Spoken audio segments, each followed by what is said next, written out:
امریکی صدر Donald Trump نے کہا ہے کہ ایران کو آج بہت بڑا دھچکا دیا۔ اگر ایران حملے کرتا ہے تو امریکہ 20 گنا زیادہ طاقت سے جواب دے گا۔ تہران امریکہ کے ساتھ معاہدہ کرنے کی بھرپور کوشش کر رہا ہے۔ ٹرمپ نے دعویٰ کیا کہ تہران امریکہ کے ساتھ معاہدہ کرنے کی بھرپور کوشش کر رہا ہے، لیکن انہیں ایران کی سنجیدگی پر شک ہے۔ امریکی صدر ڈونلڈ ٹرمپ نے کہا ہے کہ ایران کو آج بہت بڑا دھچکا دیا۔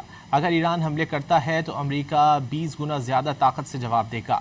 تہران امریکہ کے ساتھ معاہدہ کرنے کی بھرپور کوشش کر رہا ہے۔ ٹرمپ نے دعویٰ کیا کہ تہران امریکہ کے ساتھ معاہدہ کرنے کی بھرپور کوشش کر رہا ہے، لیکن انہیں ایران کی سنجیدگی پر شک ہے۔